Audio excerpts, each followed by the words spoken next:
So I got this new computer set up, and it's pretty great. Yeah, I want to see a pic of that when you get one there, Fonz. Of it all built. It's not very impressive to look at.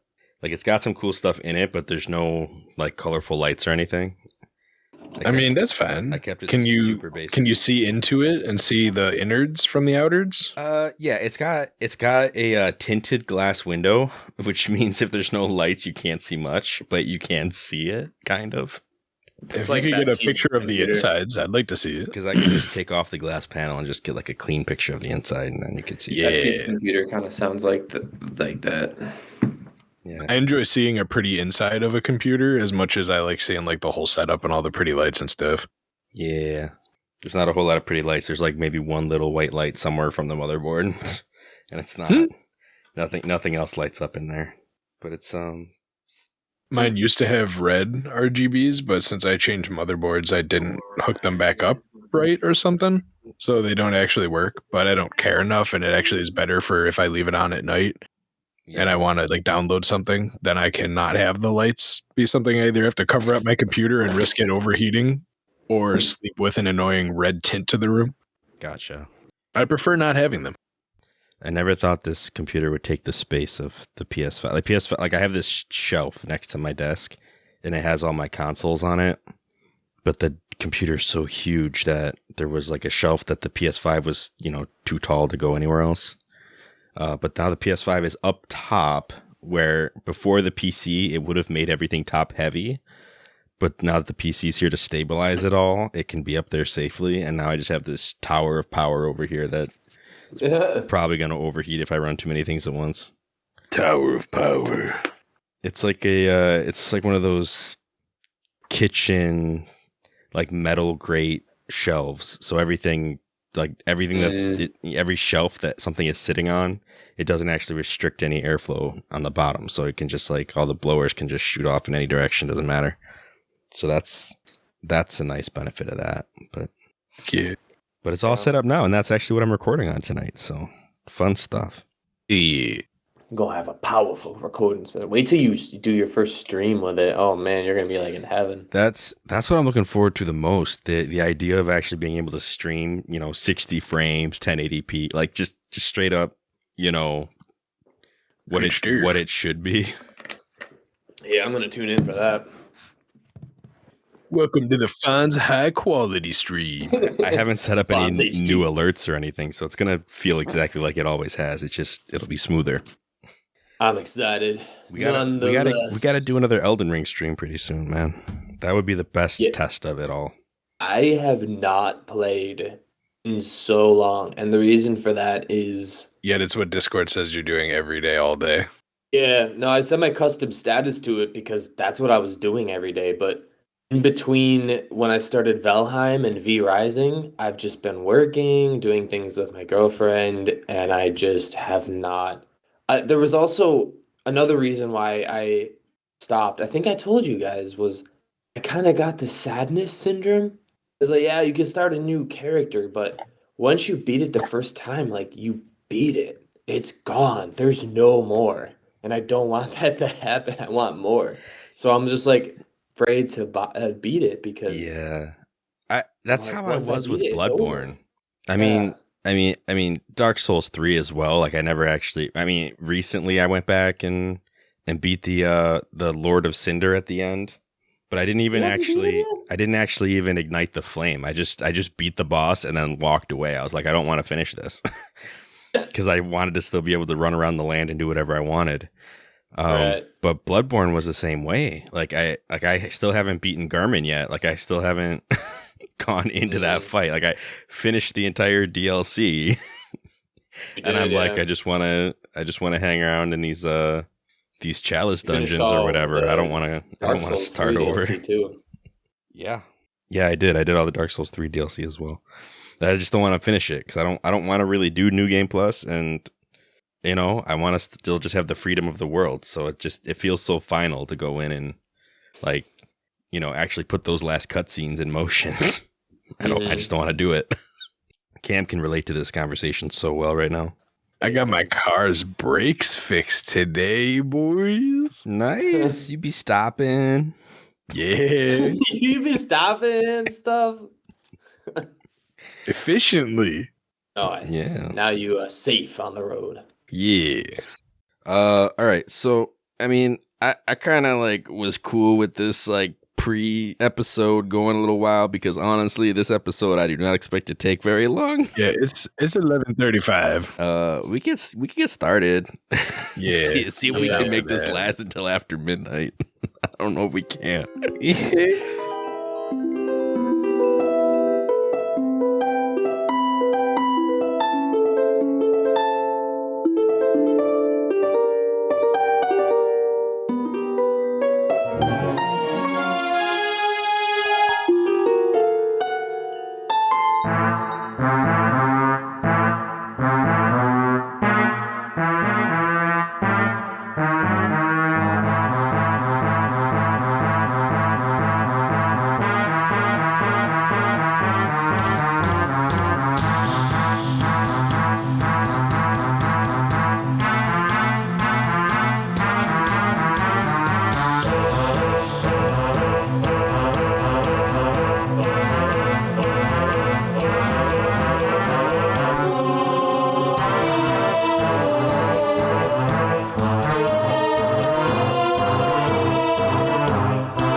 Welcome to A4NB4Y, the Zelda themed podcast where we go chapter by chapter through the game.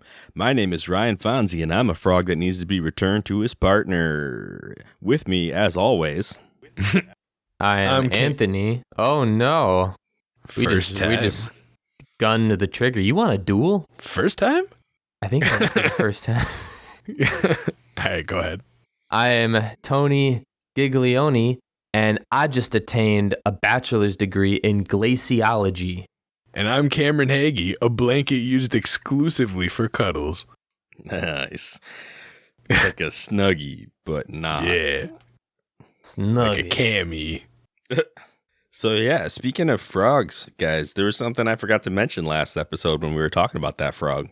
I actually sent you guys a message with straight up just the Google search result that I found. You know, I saw that. I was looking through. I was like, you know what? We're in this dark world. People are getting transformed. We got this blacksmith who's been turned into a frog. I'm like, I wonder if there's any kind of relation there. I wonder if there's something that can be said for, you know, you get turned into a frog. What does it mean to be a frog, right? Like that was the question I had. And immediately I was like, I just typed in what does frogs mean in Japan? Like that, I think that was literally my Google search. And it came back with the answer I needed. Apparently in Japan, the word for frog is like kairu. I don't know how to pronounce it, but it's Kaeru. And it's a word that has more than one meaning. At least when you pronounce it, it's pronounced the exact same way. It's like a homophone. So the word for frog, that same word is used to say return. So the fact that you return this frog back to the part, it's like it's just kind of it's poetic. They put that play on words right into the game to be like this frog needs to be returned somewhere. It's like you got to return the return, man. Storytelling, you can just step right over. It's kind of like how we use return as like a verb and a noun. Like you can make a return by like returning something to a store, right? You can return the return. You can return the return. I don't know. Returnception. I thought it was cool. I thought it was cool what I found, but you know, that's about as much time as I want to talk about it. It's not. Hey, it's just an interesting fact. It is. But yeah, guys, we got another dungeon to take on, and this one is a little bit tricky to get to. Yeah, we do. Did any of you This guys? one. I mean, Anthony specifically, like, did you have trouble actually getting into this place? So, I found this place long ago. Long ago. Before Many moons. Yes. Before we even stepped foot in the Lost Woods. Once you get the hammer, you can come down here. And I was swimming around just exploring. And I actually stumbled upon this place. And I think until you get, I'm not like 100% certain on this, but I think until you get the ocarina, you don't actually see the warp pad, because I definitely was here before. You need the mitts to pick up the rock to get to the warp pad. That's what it was. Okay. It was something, but I definitely was on that island, and then I went to the Dark World, and I've also found the place in the Dark World, and I'm like, how do you get in there? Right. So I knew there's a big wall all around it. Mm-hmm. I was like, I knew it was something to do with that fairy island. Also, this is not explained, and I know we talked about this last episode, how there's an entire dungeon of thieves under a a cuckoo statue, cuckoo weather vane. So how is there an entire palace of ice under a fairy fountain? Like, what? Huh. I don't know. Yeah, that's a good point. I didn't even think about that. What connotation does that? I mean, yeah, the kind of castle looking look with the island, it kind of is similar, but then you go beneath it, and it's just massive. I mean, this is a massive dungeon. Yeah. I mean, I don't know if every room is supposed to have a parallel room in each world or anything like that. Like, I know there's a lot of like mirrored things, but I don't know if underground counts. It seems like that gets switched up quite a bit in this game. Yeah. True that. But yeah, this place is a trip. I actually watched, because I streamed this thing, so it was on Facebook, and I actually went back and watched my playthrough.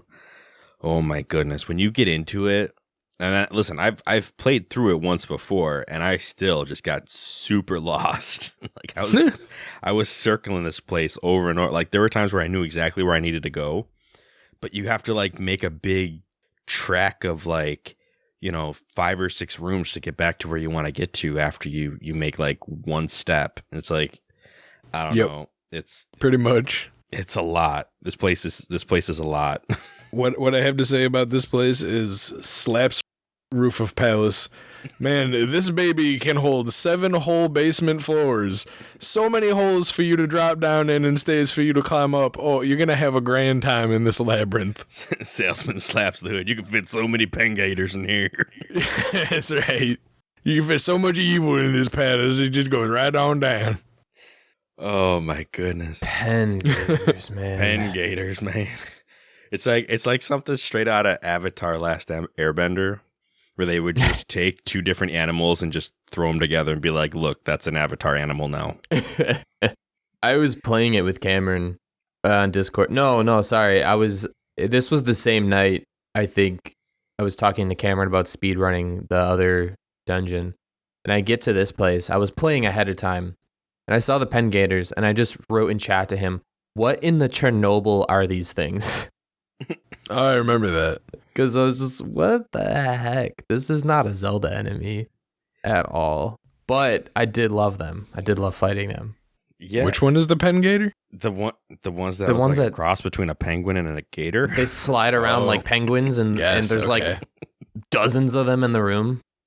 Yeah, they always put dozens of them in. I was fighting them with my sword at first until I hit one with a hook shot, and it died immediately. And I was like, all right, well, I guess we're doing that now. Oh, I didn't even know that. Mm-hmm. Yeah. So I had gotten the Bombos medallion. I went on a search for some fairies before I went into this dungeon. And I was like, I looked up to see if I was missing any items. I got the Bombos medallion, came back, and I just wanted to test it out in that room, and I destroyed all of them. And I was like, yes! They tend to drop magic a lot, these guys. Yeah, they drop so much, man, so much. I never felt more powerful, though, in a Zelda game. Sorry, speaking of magic, there was a telepath tile in this place, like one of those little, tuning fork tiles. Sahasrara gave a warning of like, hey, don't use up all your magic if you don't have the green medicine or something like that.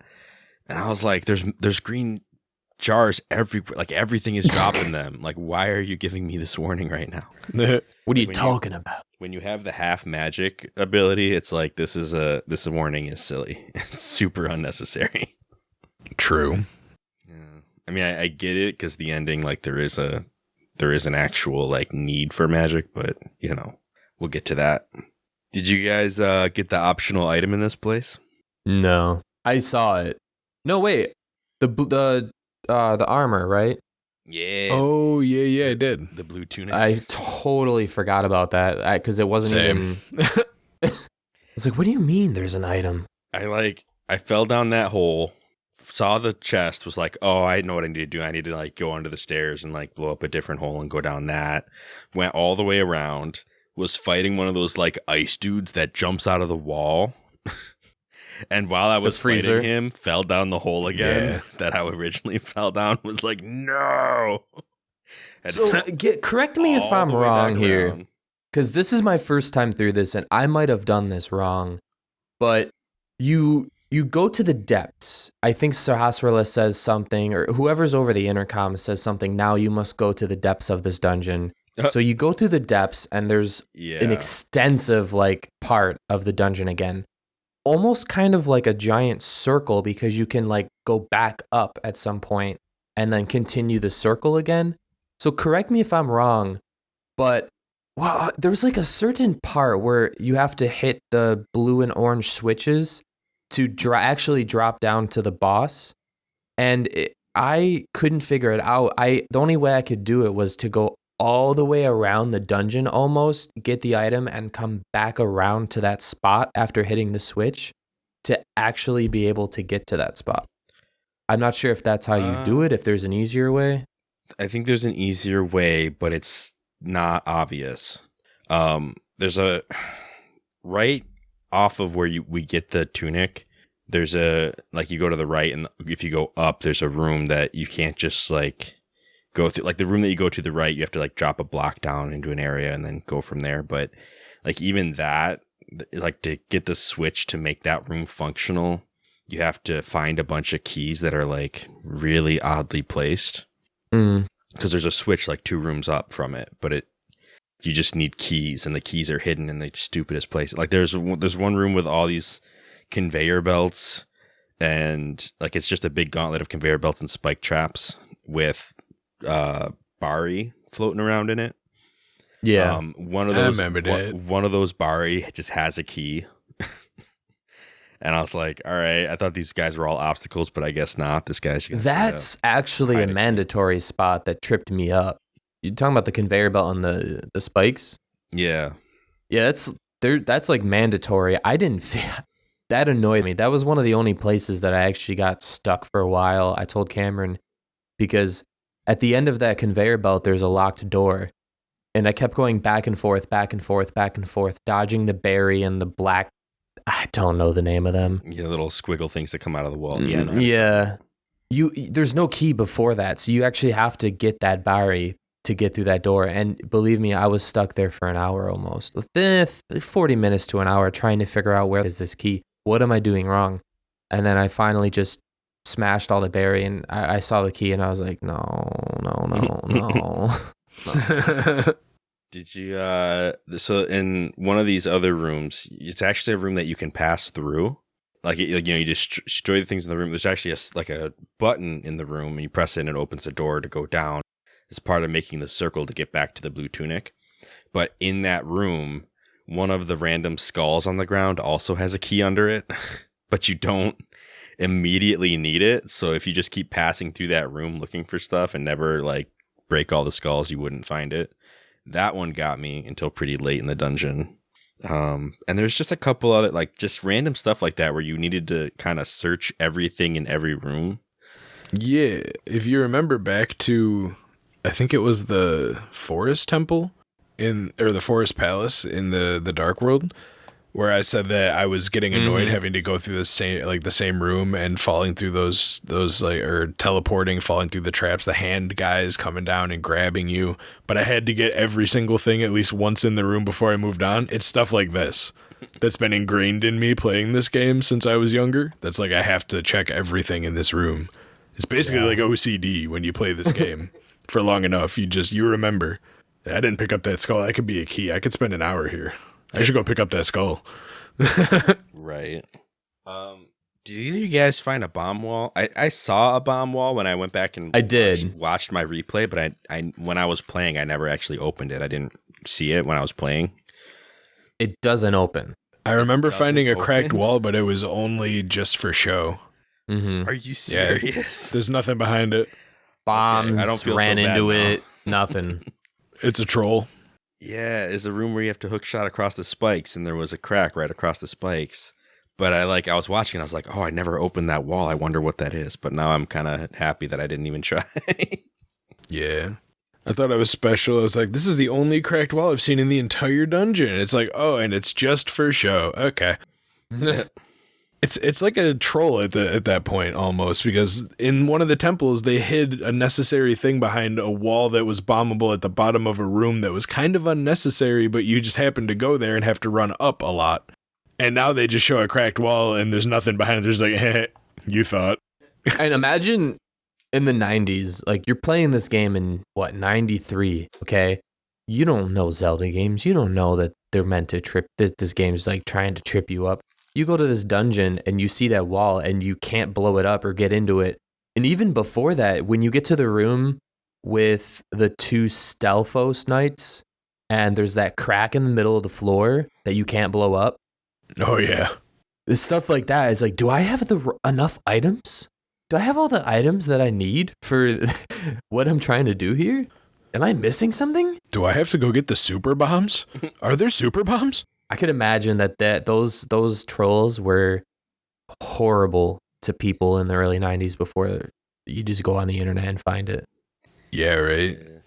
You get stuck on not finding that one skull, and then you end up thinking you have to run across the entire world looking for some magical improved bomb to break open this one wall that seems You go to your impervious. mom, you're like, Mom, I want the strategy guide. Call the tip line. Call the tip line. It's worth it. Take it out of my piggy bank.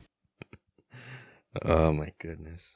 Games actually used to have a tip line. Like I was never like at the right age for that. Like I think by the time I was really playing games, it was past tip line time. But Yeah.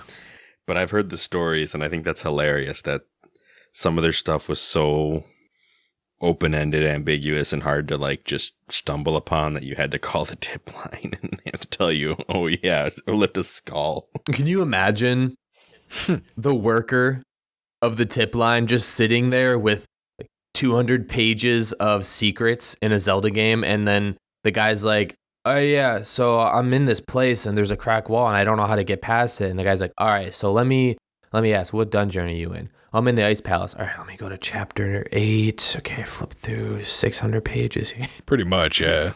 That's crazy. Oh, that wall doesn't do anything. Don't even worry about it. There's your tip.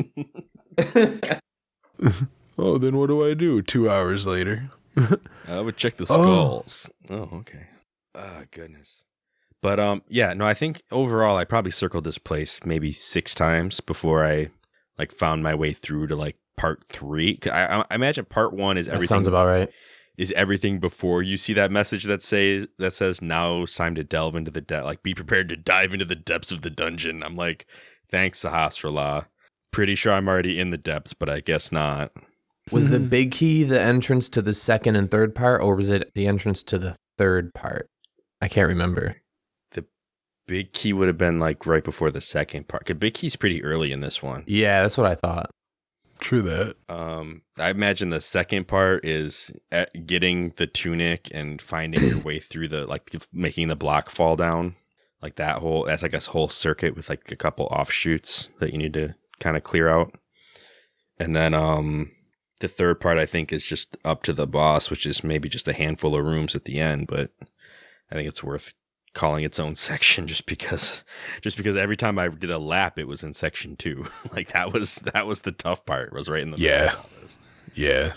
I remember one time like forgetting what one room was, so I'm like, oh, let me go back up here and see what this was, and it was the room where the tiles fall down and you can't leave the room because the door doesn't open back up, so you just have to fall and start over from like rooms and rooms ago. That was a pain. There were so many things like that. It's really confusing.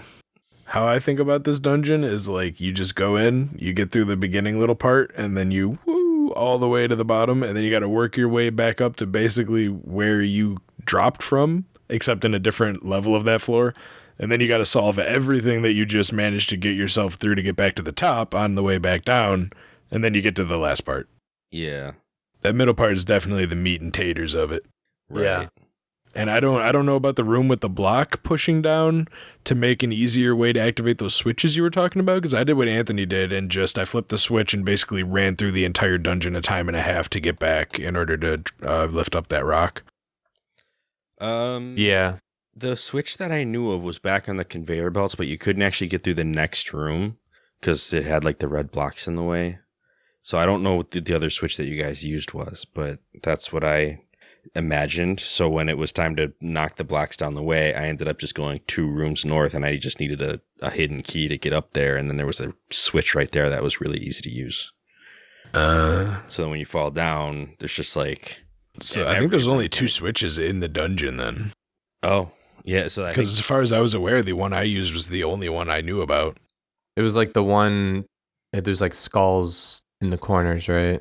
It was on the same level as the rock you had to lift up, but as soon as you hit it and you ran down or ran over to the room with the rock that you had to lift up, you had put the pegs up in your way and then had to run an insanely long ways around, drop down, go back up a different way to above it and drop down in a different area or something like that in order to get back to it to pick up the rock. Gotcha. See, the one I hit didn't do like the one, because the one I think you guys hit, I knew that would happen because you go to the next room and it's like, oh, there's red things immediately in my way. Yup. But I didn't know there was another way through the dungeon like that, or at least I didn't think of it. So it wasn't until I found like that skull key or whatever that I was able to go back and just go up and find the other one, the other switch. And that one's super easy. It's like literally just 2 rooms up, hit the switch, come right back. You can even like do a little detour, jump down and get to a fairy fountain if you want. It's all right there for you. And then when you finally get down to the switch or get down to like the blocks, like pushing the block onto the button, it's pretty much just a cakewalk from there. But yeah, the thing is like setting that up, even like just finding that key took forever. And I did laps around this place looking for stuff. So it was a very frustrating time for me. That and the ice, I got really good at running that big ice bridge circle. I don't know if you know which one I'm talking about, but there's like with the fire, like the Mario fire. There's a big sweeping fire ball line. Oh, that one in the spikes. Yeah, you gotta like run a circle around the room on ice and not get hit by the spinning fire thing. I think I went through that room 2 or 3 times, and by the 3rd time, I just dash ran down and then dash ran over. I was so done with it. I almost fell off too. Yeah, I fell off that a bunch of times the first time I was in that room. And the next time I might have fallen off once. And then after that, it was like smooth sailing. I was just like cruising around that circle like I'm done. Like I got this down now. What I will say is that this play, even though like it was a lot of backtracking and stuff, if you don't know what you're doing, like I imagine if you know what you're doing, you can pretty much just do 1 lap and be done. I don't though. I do not have the experience for that. What I will say is that any room with Peng Gators and like anti-fairies, which is a lot of like you come across that a lot, makes it pretty easy to stay alive in this place. I felt like I was just using the anti-fairies all over the place in here and just cruising off of that, especially once you get the blue tunic and it halves the damage you take. Then it was really easy to not even worry about health anymore. Yeah, I don't think I dropped below 2 fairies the entire time I did this dungeon. Yeah. I don't think I found the great fairy fountain you're talking about. No, it was just off anti-fairies with the magic powder. I just would fill up. No, I know, but earlier Fonz mentioned a secret fairy fountain or something. Yeah, so just north so you know how there's a room with a couple of pots in it? There's a few of those. It's not the room with the switch. It's like the room with the blue, like you have to push the blocks down the hole. Right north of that is a room with a bridge that goes up to a locked door, and that bridge has blue blocks cutting off holes to either side of Oh yeah, where you drop on either side. Yeah, if you drop on either side, then you fall into one of the pots, and that takes you to a fairy fountain. Oh yeah, I do remember that. Yeah. Oh, okay. Yeah. So that's that. I mean, you have to hit the switch up there and get down. I mean, if you hit a switch around the dungeon and made your way back, it would still be open and you could still do that. But yeah, that's where the fairy fountain is. Then there's a teleporter to get back. Yeah, no, never went in it. Well, now you know. This place is it's like I feel like every dungeon we go to, like there's a very obvious difficulty scaling in this game. Like I thought that the Skull Woods were bad, but I'm gonna say this is even just worse when it comes to navigation. Yeah. Even though you don't have to like leave the dungeon or anything, it's still got me more times than any other dungeon has so far. It's not officially the water temple or water dungeon, but ice is frozen water, so it makes sense that this is the most like complex and difficult to navigate of the dungeons. And then it also that Ocarina of Time kind of copied a lot of stuff from this, and I guess they decided to take some notes for the water temple. Yeah, I remember. I was the water just temple thinking was that originally supposed to be the ice temple, and then it got switched to being the water temple. I kind of wonder how much they were thinking they were going to try to reuse or redo before it got changed. I mean, both of them feature backtrack. They don't have Pengators in Ocarina of Time, but they do have Lizalfos things that chase you around and blow ice. So, yeehaw! Who wants to go Pengator noodling? Pengator noodling. My goodness. Yeah. No. I actually had fun fighting the Pengators this time. They're a fun enemy to fight, I think. But there's some rooms with like 8 of them though. It's too many. Too many Pengators, I love the one room movement. They just run at you and then they slide.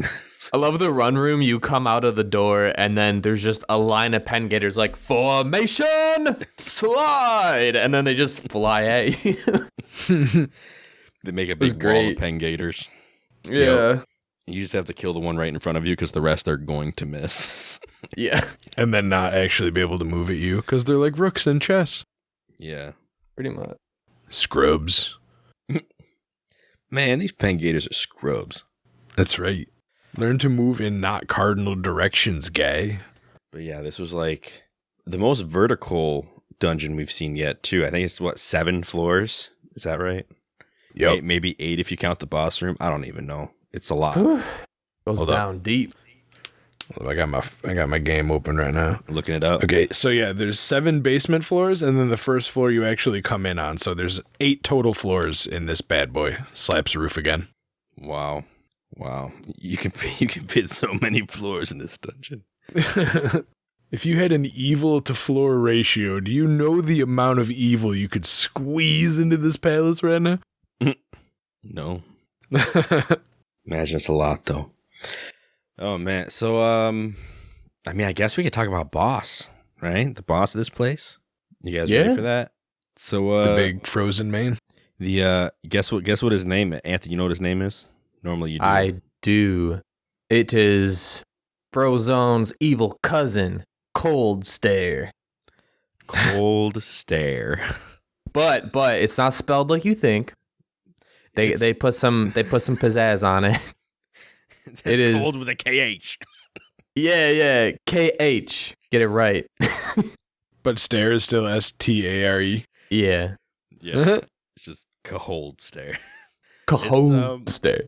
So, cold stare. I mean, guys, I think the theme of Vision is still in play here with a boss called Cold Stare that is once again an enemy that has an eyeball for a weak spot. And I mean, he's just frozen in ice. That's the only difference. You thaw the ice is the first step, and I think that's why Sahasrara is like, hey, you're gonna need magic for this place because you need fire to first of all fight the ice monsters that come out of the walls. But then when you get to the boss, the easiest way to start this fight is to thaw off the ice. Because Cold Stare is pretty much just a brain with one eyeball frozen in a chunk of ice at first.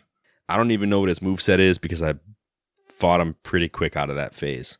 You thaw him with the fire rod, and then he splits into 3, and they bounces around the room just like every other boss we've seen. And wherever these 3 brain-looking things go, the eye is always pointed at Link, staring at Link.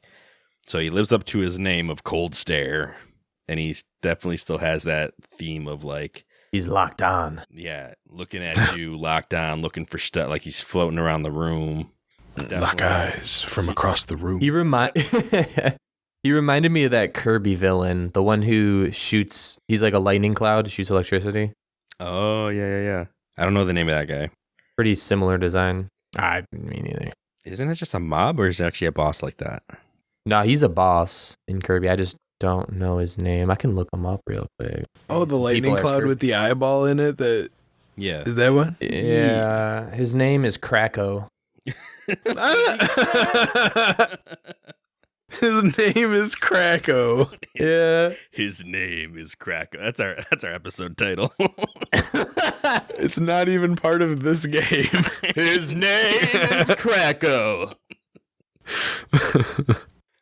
That Clickbait. once was a legend on the planet of Popstar. It's okay. It's great clickbait, though. It's a good name. Kracko. Sounds like Dr. Roxo's cousin. It sounds like a breakfast cereal before they took the Coke out of Coca-Cola. They're going to bring back the original Coca-Cola formula and call it Kracko. Oh, man, he looks so cute, too. Like, he does not live up to that name with the way he looks. He's adorable. Oh, and there's a boss, too. There's two of them. They're twin Krackos. Twin Krackos. Oh, jeez. Snap, Kracko, pop. All right. So. All right. So this is Cold Stare. And I mean, I think the lore about this guy, because we're gonna read about him in the comic too when we get to the next dungeon, because that's when we can finally like enter back into Manga Land. But I'm pretty sure his role there is like he monitors the ice cavern, like he's an eyeball frozen in ice. Like what else can you really do other than watch over stuff? So I think it just plays into that whole seen versus unseen theme that we're kind of dealing with. Ganon searching for the way back, like invents, cold stare to stare at things coldly. To coldly, calculatingly stare at things. It can be intimidating, man. I don't know. You don't blink. But it's pretty good. I mean, it's the second phase of the fight, because the first phase of the fight is not going to help you so much to do this. But for the second phase of the fight, I kind of burned it. That's just nice. I always forget that exists. I know you do. I just burned through a fairy or two. So I was running the Bombos medallion a couple times with the pen gators, and I thought, why not? You just first phase Bombos medallion done. Really? Instantly split him.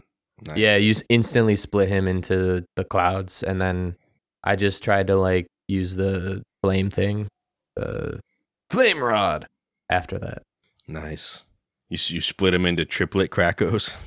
No, it's fun. I mean, a bomboed is Kracko. Yeah, no, they're cracklets. I knew once you got one of those medallions, it was going to be your new Din's Fire. I just knew it. Well, I don't like the family's secret technique in this game, so gotta find something else. Yeah, definitely. Like anything with that much charge up doesn't really seem worth it. Yeah, it's not.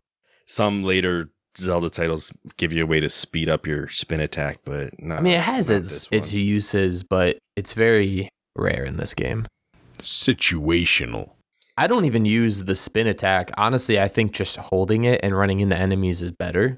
Yeah. It doesn't deal the damage of a spin attack, though. Yeah.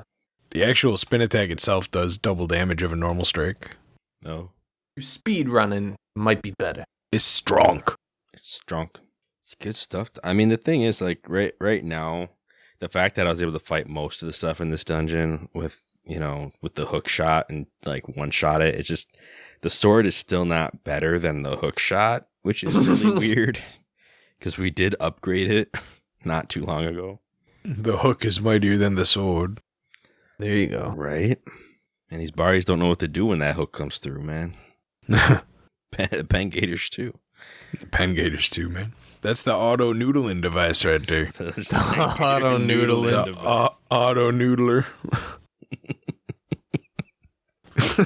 Yeah, it's officially renamed as the Noodler Shot. I don't. The noodle shot, just straight up. The Noodle Shot. Okay. So we beat this dungeon. We rescue another maiden. And this one, oh my goodness. I actually listened to this earlier. I'm going to try to paraphrase it, but I know I'm going to mess something up or leave something out. But basically, she tells us a little more history, like they all try to do. And she shares with us that the Hylian people have basically like run thin. Like the blood of the Hylia is now like been thinned out, which is kind of an interesting bit of lore. She says that like basically with that happening, also the magic, because the Hylians used to create all kinds of like magical items. They used to be magical people. The magic has also worn thin. So basically, like these maidens being the descendants of the 7 wise men, like they're the ones who have what's left of the magic. And then she gives this phrase about how like the courage of the hero mixed with the wisdom of I feel like I should look this up now because I think it was the courage of the Knights of Hyrule mixed with the wisdom of the 7 wise men. That sounds right. Something like that. Can be used to restore the magic, and basically, like it could be used to regain that power. So interesting stuff. I mean, there's not. I guess Link holds all the courage of the Knights of Hyrule now. I don't know. He is the knight. He is the Knight of Hyrule. It's just an interesting thing that Ocarina of Time, everybody in that game kind of identified as a Hylian. And from what I understand, I mean, this game, I feel like was supposed to take place earlier than that. It just seems like the Hylian, like in this game, the legend of the Hylians is like, it's almost like they were like a house or a tribe or something. Like it didn't feel like they were the entire kingdom. I mean, if they were, then there must have been some major historical event that just killed everybody. Maybe the plague wiped them out. I don't know, because the Knights of Hyrule clearly are all pretty much gone, except for you, right? Like Link's supposed to be the last one there. The 7 wise men, I guess, were considered Hylian, and now they have 7 maiden descendants. But other than that, it's like, well, yeah, the Hylians used to exist, and now not so much. So it just seems like who was considered a Hylian, like the history of it, that people group just seems to be getting smaller and smaller the more we play this game. It seems like it wasn't used as like a race designation back then. It wasn't like, oh yeah, like everybody in this land was a Hylian. It was like everybody from a very specific subgroup of this land was a Hylian, and they're all gone now. It's like, oh, all of them. It seems like they were just trying to make Link even more special than he already was. Like, not only is he the hero that the sword has waited 100 years for, and who will finally defeat the evil king who has claimed the golden power in the golden land, but he's also one of those really rare Hylians you just don't see around these days. It's crazy. That is why I think I like the comic in the regard that at least they introduce like at least one more remaining knight that's left. Talking about Rome. Oh yeah. We need Eagle Man. We need a Legend of Rome spin-off game. That'd be great. Him and Groose. Do it. Birdman. Roman Groose Adventures. Yeah, the Birdmen. Oh, yeah, that'd be great. Them and Tony Hawk. Get them all together for a collabo. Yes. Yeah, your power, wisdom, and courage right there. Wait, which one would be which, though? Well, Groose, I think, would be power. Okay. I don't know. Yeah. Tony Hawk, I mean... He's a businessman. He might be the wisdomatic one. Yeah, I was going to say, I feel like he probably started his career with courage, and now he probably just relies more on wisdom rather than he imparts wisdom. But then again, now. I've seen him like crush his knees on a half pipe recently, just trying to do moves that were easier to do when he was younger. So, I mean, he still got that there. I don't know. Knows his limits though. I would put him as courage over Rome. I mean, as wisdom over Rome though. Yeah. We'll give Rome the courage spot. Yeah. All right. We figured it out. We gotta pitch Nintendo. We got this. I'm sure they'll jump right for it. Get into business meetings with Tony Hawk right away. All right. I mean, guys, I don't have any other side quests for this one. I did a little bit of research on that golden sword that we were talking about before, and it turns out that's just a later game thing. So we still have to go through a couple more dungeons before we can do that. So we're not gonna be talking about that for a while. So I don't know. I mean, next time we play, we should be able to go back to reading the manga that we started out this season reading. You guys have anything else that you came across? I have something. Okay. I'm here for it. All right. So I was doing thinking. The more I played this game, the more I noticed why are some enemies like just green, some enemies are just red, some enemies are just, and I'm talking solid color blocks of just that color. While other enemies like Wizrobes, Zora, Thieves, Levers, Keese, are comprised of like green, purple, pink, orange, white, yellow, dark green, lime green, Everest green, red, gray, white, black, you name every color in the book. And I get that like it was 16-bit graphics, so it was a bit limited back then. But if this was chalked up to hardware, why did they design like rats to actually have colors of a rat, whereas a grasshopper in Blind's dungeon is just like bright green, and some other enemies, like some knights, are bright green. A couple other enemies are bright green. Some enemies are bright red and only that color. So I did some research because I was like, maybe there's some creative color theory here. I know we talked about that in Ocarina of Time.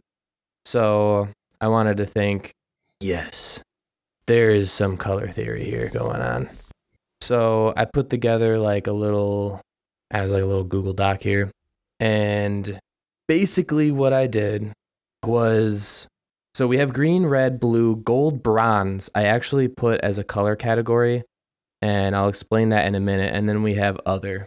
So okay, I wanted to go over basically what these colors symbolize in Japanese culture, and then I'll go over the different stats of these, because they're basically enemy groups. So green is the color of life and the color of growth. It is the start of something and the beginning of something fruitful, and vegetation filled with vitality that will grow, or tea that is about to be brewed to perfection. So these are like the big things with the color green. Red is believed to protect people from evil and disaster, but they also associate red with fire, and this might bring bad luck or omens. Blue is seen as something that represents purity and calmness, and there's not really much that they say that blue encompasses other than the purity portion of it. Wisdom is seen as this as well. They did have like fun things where said many university grads wear blue, symbolizing their like intellectual calmness. I don't really know how often that's used. And then gold, there's like gold and bronze. So gold explores the idea of wealth, and bronze explores the idea of war and weaponry. Now, yokai, which I'll get into in a second. I know Cameron knows what those are. I don't know if you know what those are, Fonz, but basically demons in Japanese lore, whether it's actual demon creatures or it's just objects in nature that have gained sentience. It's not necessarily demons, but spirits. They don't have to be bad. Oh, right. So they're like spirits, basically. And it could be a giant monkey, or it could just be like an umbrella or a statue or something like that. Okay. Now, there's enemy groups in this game that are painted green, red, and blue and bronze as you go through this game. And I think it's like beginning of each dungeon, right? You start to see a lot of green enemies. And then towards the end of the dungeon, you might see some blue or some red. The overworld, you see a lot of green in the beginning, and then you start to see some red and blue. This is basically coattailed with gold and bronze, only being pretty much in the overworld of both the Dark World and the overworld. And then we have other enemies like Thieves, the whole Zora race, Wizrobes, Keese, bunch of enemies that have no color distinction. So this is where it gets really weird. Green has the least amount of HP. And I was doing a lot of research on the color theory that you mentioned before in the Ocarina of Time for this. Mm-hmm.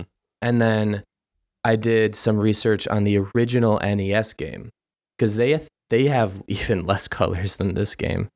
And there was something in there. I don't remember if it was an interview with Shigeru of like enemy designs in the original NES, because it was like enemies that it was like designs no one's seen before in games, I guess. Right. So it was like some interview with him, and he was talking about color theory and how powerful color is in a video game. And he's like, people don't really, they try to make things as realistic as possible, but they don't take the like element of creativity to it or something. I can't remember the whole interview. But he was talking about green, red, and blue and how powerful those three colors are, RGB. Okay. And when we talk about the Japanese folklore in the beginning, he says those have all been inspirations for him growing up. So if we take a look at the green enemies, they all have the weakest HP. They all have the weakest everything. They're always seen as the first enemy in every dungeon. So you can kind of look at it like this is the beginning. This is the beginning of something that's going to bloom. And this is the beginning of something that's going to become more fruitful. And you can almost look at it like Pokemon, because almost every single green enemy, aside from Pengators and crabs, have a lineage that goes to blue and then that goes to red.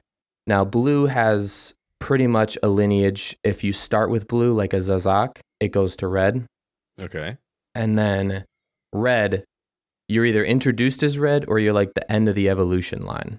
So every dungeon, what did I do here? Yeah, so every dungeon in the Dark World has at least one of each color group present in the dungeon aside from the dungeons. And in the evolution line, the red enemies are always the last one.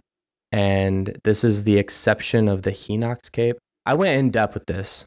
Okay. If you couldn't tell. Yeah, so it sounds like you have the exceptions, but the I guess just kind of like sweeping away some of that, because I think that's kind of confusing your point. But what I'm hearing is everything kind of moves from green to blue to red. Like that's the trend. Yeah. Right? Like that's the general case. Okay. And then the coolest thing that I found was the gold bronze enemies, which have no dungeon interpretation of them at all. I looked them up, and you have enemies in this group like Armos, the Hues or Hayus, likes Cuckman, which, yeah, that's actually an enemy name, Cuckman. Okay. The Gerudo men all have yokai implications, every single one of them. So, like, in some part of, like, Japanese mythology, there is a yokai associated with a gold bronze enemy from LTTP. So that was, like, that seems super cool. Based on the names of the enemies that you said, like, they all kind of seem to have that. Yeah, they're, like the dudes who come out of the ground or try to eat you, or... It's like sand that's alive, statues coming alive, ghosts that are just a lantern. So Pose and Hayus take control of a lantern to... likes, that's a demon. Not likes, but they're based off of like some lake monster. So these enemies are chucked just up to like demons, yokais, spirits. And then my conclusion for the green, red, and blue is they're Pokemon. That's just what's happening here. Just the evolutionary cycle. I really like that green, blue, red, because it's kind of like the stages to growing up or to like learning about a situation, where green, you start out new, but before you can get to the point of red where you're like protecting against what's wrong and solving problems, and with the power you have to arm yourself with knowledge, which is the blue stage, which has to come first, is like the perfect representation of that. So that's what makes this so weird. And I know Fonzie touched on this a long time ago, I think in like episode 1 or 2, when we were first getting the pendants. But everything in this game direction, which enemies follow the same direction as the pendants. So it's really strange that they changed it for Ocarina of Time, which I totally agree with the change, because red is power, blue is not supposed to be power. But yeah, it was really strange that this was the direction that it went in. And even if you look at the stats of the enemies, like green has like 1 HP, blue has 2 to 6, and red is usually past 5. And when you go to Ocarina of Time, they got rid of the color theory for enemies, which that's just graphical improvements, right? but there was like a symbolic nature that they actually put into the enemies of this game that you can kind of just look over, and that's just cemented by the gold bronze enemies being basically yokais from Japanese lore. And then in the initial interview with Miyamoto about the Nintendo, the first game, which is I think is just The Legend of Zelda, he talks about why he made certain enemies certain colors. And then he said how much of a fan he was with creativity and color theory and like, well, not color theory, but he said something color-wise. And then you have other things which makes no sense, like Wizrobe, Zora, they have no color.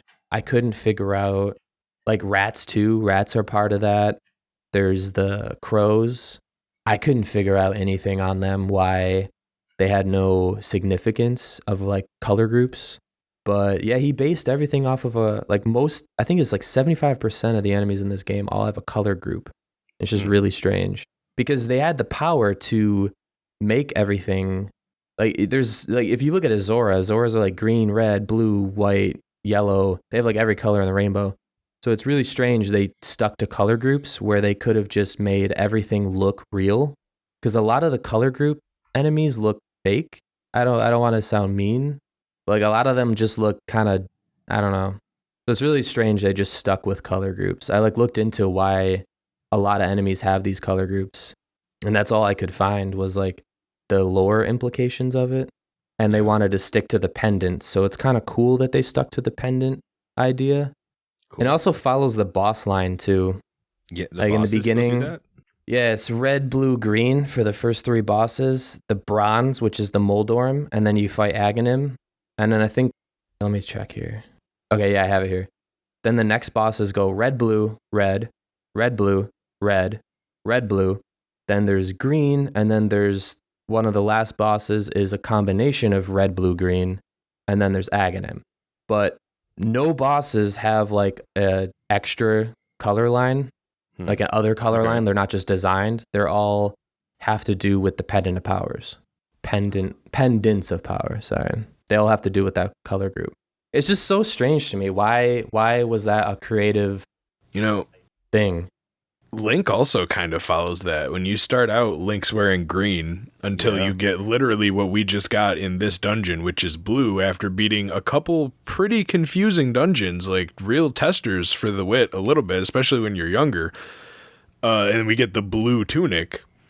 And then when we upgrade the Master Sword, it turns bronze, like we're arming ourselves, we're weaponing up, and then we get the golden one, which is like representing we're about to beat the game pretty much, so that's like a status symbol at that point. And the hat with the blue tunic is also gold. Oh, I didn't know we get a hat. I just looked at my character in the game. Yeah, the shield goes from blue to red when it gets stronger. Oh, yeah. Be wise to have a shield, but it's, powerful to have a good shield, I guess. You got a red shield? You get the red shield first, though, right? Well, you get the blue shield, then you get red. Yeah, you get blue and then red, yeah. And ain't nobody helping the pink hair, though. Color theory's back, boys. Yeah. Color theory's back in time. That's what Zelda's about, man. It's the art. I mean, I definitely noticed that enemies went from green to blue to red in difficulty color scaling, but that's about as far as I saw into it, or thought to think into it. Yeah. In the first instance, it's just like the knights at the beginning of the game, and it's really obvious at that point. Yeah. That's the most obvious lineage is the knights go from green, blue to red. Right. And then we see this in dungeons where most dungeons in the beginning have green, and then some dungeons start to get every dungeon, I think, in the Dark World has one of each RGB, except for the last dungeon. So I think it's more true in the Light World, but in the Dark World, you do see green first, more than likely. So each time you enter a dungeon, you're more likely to see green or blue, but you're not going to see red right off the get-go. So it's kind of like their scaling system. That might even hold true to the jellyfish. I feel like every time I see those in a dungeon, it's always green ones, and the red ones I don't see until later. I almost never just pop out and start seeing the red ones. You mean you see green ones? Yeah, they start blue. We don't have green ones in our game. I don't know if in the remake they're green, but in our game they're blue. You got green jellyfish, man? Well, they're kind of teal in my game. I can't even really tell if they're blue or green, but the other ones are definitely red. Good deal, though. Yeah, no, I'll have to try to keep track of that now as we move forward through the dungeons. All right, thank you all for listening. We had a good time recording. Hope y'all can catch us for the next episode in a few weeks. Until then, if you want to contact us, you can at our regular links. We have the spelling in the description as always. And otherwise, we'll catch you next episode on A for No, B for Yes.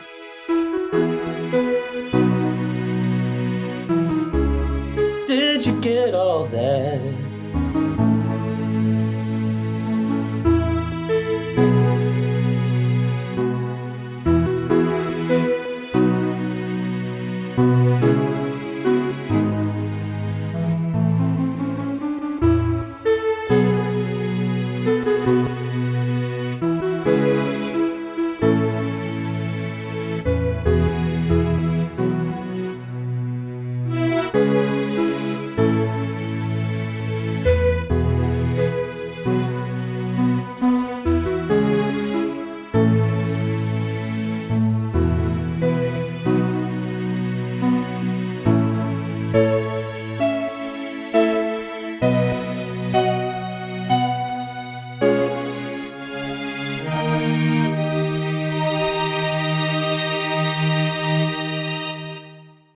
All right. Time.gov. Why do I not have that up yet? You slacking. It's a new computer, all right? I don't know what I'm doing. I don't know how GPUs work. Man, what's a GPU? Gapoo? Mikey over here spawning GPUs left and right. Like, oh, hey, you guys want a 3060, 3070, 3080, 3090? Got them all. Going once, going twice, sold. Yeah, right.